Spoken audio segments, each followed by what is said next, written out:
नमस्कार विद्यार्थी मित्रांनो, आपल्या सगळ्यांचं स्वागत आहे.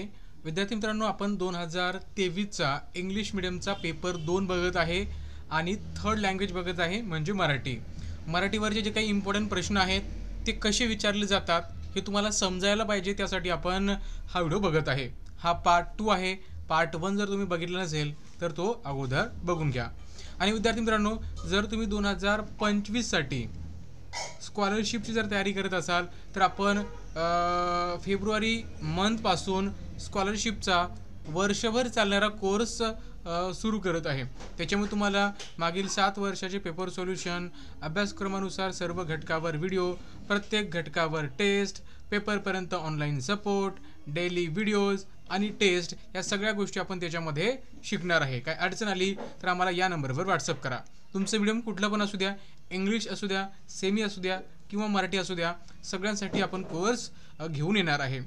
त्यानंतर बघा, तुम्ही जर नवोदयाची तयारी करत असाल 2025ची, तर त्यासाठी सुद्धा आपण फेब्रुवारी मंथपासूनच कोर्स लॉन्च करत आहे. तुम्हाला जर कोर्स जॉईन करायचा असेल तर आम्हाला व्हॉट्सअप करा. नक्कीच तुम्हाला सगळ्या गोष्टी समजून सांगितल्या जातील. तर बघा, आपण 12 प्रश्न मागच्या व्हिडिओमध्ये बघितले होते. समोरचे प्रश्न आपल्याला इथं बघायचे आहेत. 13वा प्रश्न बघायचा आहे. तर बघा, 13 ते 15साठी सूचना काय दिली आहे तुम्हाला. पुढील उतारा काळजीपूर्वक वाचा व त्याखाली विचारलेल्या प्रश्नांच्या उत्तराचा योग्य पर्याय तुम्हाला निवडायचा आहे. उतारा वाचायचा आणि उत्तरावर काही प्रश्न विचारलेले आहेत, त्याची उत्तरं तुम्हाला इथे शोधायची आहेत. ठीक आहे. आता एक लक्षात घ्या, तुम्हाला इथं अगोदर उतारा जर दिला असेल ना, तर अगोदर काय करायचे, अगोदर नेहमी प्रश्न वाचायचे. अगोदर नेहमी काय वाचायचे रे, प्रश्न वाचायचे. कारण प्रश्न वाचले की तुम्हाला उतार्यामध्ये नेमकं शोधायचं काय हे तुम्हाला समजतं. तर बघा, अशोक चक्र पुढीलपैकी कोणता संदेश देत नाही. बरोबर आहे. म्हणजे अशोक चक्र पुढीलपैकी कोणता संदेश देत नाही हे तुम्हाला बघायचं आहे. देशासाठी बलिदान करणाऱ्यांच्या त्यागासाठी आठवण करून देणारा रंग कोणता. वाक्य पूर्ती होण्यासाठी योग्य पर्याय निवडा. पांढरा रंग हा रिकामी जागा. तर काय रे, समृद्धीचे द्योतक आहे, सद्गुणाचे प्रतीक आहे, शेतकऱ्यांच्या कष्टाचे वर्णन करतो की शांतता व साधेपणा दाखवतो. चला, उतारा वाचली की आपल्याला समजेलच. बघा, आपला राष्ट्रीय ध्वज म्हणजे आपल्या स्वातंत्र्याचे प्रतीक आहे. आयताकृती आकाराचा हा तिरंगा ध्वज राष्ट्रीय निशाण आहे. या 3 रंगांनी 3 समान भागात सजलेला आहे. या प्रत्येक भागाला विशिष्ट अर्थ आहे. भारतीय ध्वज एकतेचे प्रतीक आहे. राष्ट्रध्वजाचा सर्वात वरचा केसरी रंग हा देशाच्या स्वातंत्र्यासाठी ज्यांनी आपले रक्त सांडले त्यांच्या त्यागाची आठवण करून देणार आहे. देशाप्रती धैर्य आणि निस्वार्थीपणा दर्शवतो. पांढरा रंग राष्ट्राची शांतता, पवित्रता, शुद्धता व साधेपणा दाखवतो. तो सर्वांना सामावून घेतो. सर्वात खालचा रंग हिरवा, तो हरित श्यामल, भूमातेला समृद्ध करणाऱ्या शेतकऱ्यांच्या कष्टाचे, देशाच्या भरभराटीचे, समृद्धीचे द्योतक आहे. सतत परिश्रम करा असा संदेश तो देतो. मध्यभागी असलेल्या निळ्या रंगाचे अशोक चक्र हे शांतीचे, अहिंसेचे व सद्गुणाचे प्रतीक आहे. आपल्या देशाची थोर परंपरा, संस्कृती यांचे निदर्शक आहे. सतत कार्यरत रहा, गतिमान रहा, वेळ वाया घालू नका असा संदेश ते देते. चला, आता प्रश्न बघूया. अशोक चक्र पुढीलपैकी कोणता संदेश देते. आपण वाचलं. सतत कार्यरत रहा सांगते. परिश्रम करू नका असं म्हणते, कारण नाही, परिश्रम करा म्हणजे हे तुम्हाला इथं चुकीचं दिलेलं आहे. हा संदेश तो देत नाही. गतिमान राहा आपण देतं. वेळेचा अपव्यय करू नका, तर हा पण संदेश आपल्याला देतं. म्हणजे इथं तुमचं उत्तर काय होतं रे, ऑप्शन क्रमांक 2. ठीक आहे. समोर बघा, देशासाठी बलिदान करणाऱ्यांच्या त्यागासाठी आठवण करून देणारा रंग कोणता, तर केसरी. आणि बघितलं ना, ज्यासाठी रक्त सांडलंय, बरोबर आहे ना, त्या स्वातंत्र्यवीरांसाठी कुठला रंग आहे, तर केसरी आहे. वाक्यपूर्ती होण्यासाठी योग्य पर्याय निवडा. पांढरा रंग हा कशाचं प्रतीक आहे, तर शांतता व साधेपणा. म्हणजे ऑप्शन क्रमांक तुमचं इथं 4 येतं. बरोबर आहे. शेतकऱ्यांचं, समृद्धीचं, ठीक आहे, हे तुमचं हिरवा रंग येतो. बरोबर ना, लक्षात. सद्गुण कुठे दिसतो मला बघा बरं. अशोक चक्र, बरोबर आहे ना. सद्गुणाचं प्रतीक काय आहे तर आपलं अशोक चक्र. चला समोरचं बघूया. 16 ते 18 साठी सूचना तुम्हाला दिलेल्या आहेत. पुढे सुसंगत परिच्छेदांची 3 वाक्य दिली आहेत. त्या परिच्छेदांची वाक्य अर्थपूर्ण करण्यासाठी योग्य पर्याय निवडा. तर बघा इथून मला विचारलंय की पौष महिन्यात येणारा सण, तर ह्या गोष्टी तुम्हाला माहीत असू द्या. ठीक आहे, हे तुमचे इंग्रजी महिने, इकडे तुमचे मराठी महिने, बरोबर आहे. तर बघा चैत्र, बरोबर आहे. चैत्रमध्ये काय तर बघा तुमचा गुढीपाडवा, रामनवमी, हनुमान जयंती. ठीक आहे. वैशाखमध्ये काय तर बुद्ध पौर्णिमा, अक्षय तृतीया, छत्रपती शिवाजी महाराजांची जयंती येते. ज्येष्ठामध्ये काय येते बुद्ध पौर्णिमा, वटपौर्णिमा. आषाढमध्ये काय येते गुरुपौर्णिमा, आषाढी एकादशी.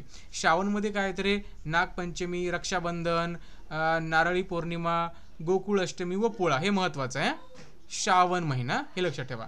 भाद्रपदामध्ये काय तर गणेश चतुर्थी, अनंत चतुर्थी. आश्विनमध्ये काय तर नवरात्री, दुर्गापूजा, दसरा, कोजागिरी, दिवाळी इत्यादी. तर दिवाळी कधी येते रे आश्विन महिन्यामध्ये. ठीक आहे, लक्षात घ्या.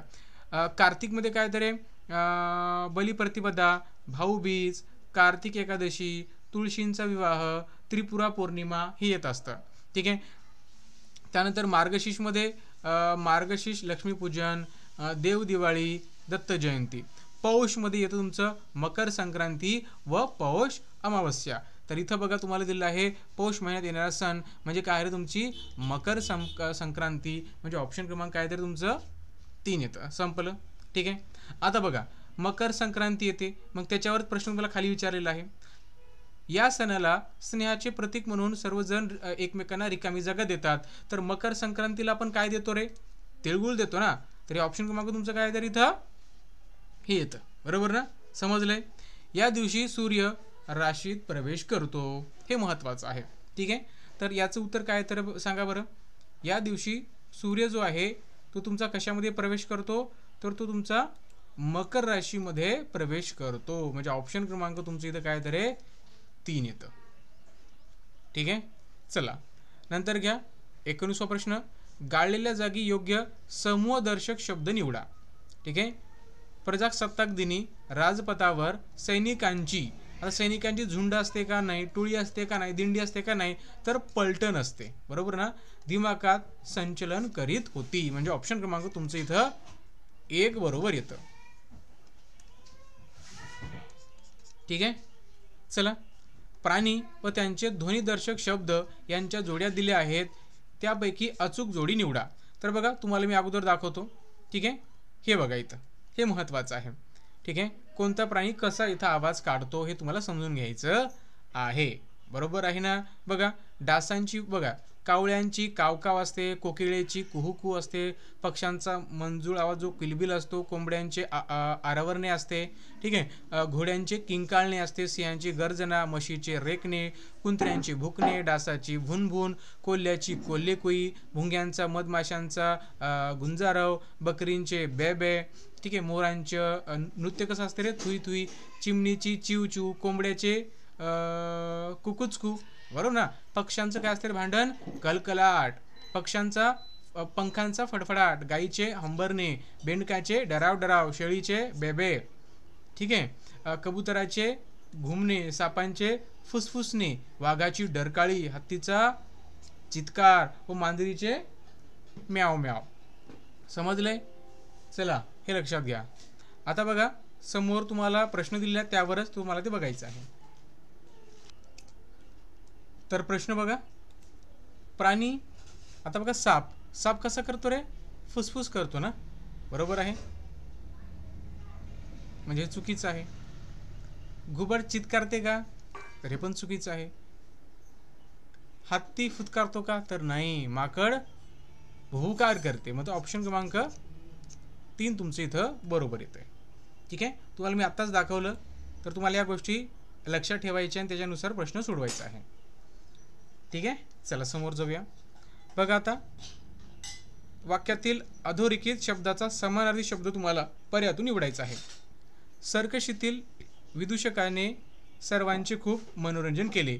तर मनोरंजनसाठी समानार्थी शब्द काय आहे, कारस्थान का नाही, उपाय का नाही, उपचार का नाही, तर करमणूक, बरोबर ना. मनोरंजन म्हणजे काय रे, तर करमणूक. त्यानंतर बघा, दिलेल्या शब्दसमूहाबद्दल योग्य शब्द पर्यायातून निवडा. पिकांच्या राखणीसाठी शेतात बांधलेली उंच माळा. बरोबर आहे ना. शेतामध्ये पिकांच्या राखणीसाठी जे उंच माळा आपण बांधतो त्याला मचाण म्हणतो. म्हणजे ऑप्शन क्रमांक तुमचं काय तरी इथं 4 बरोबर येतं.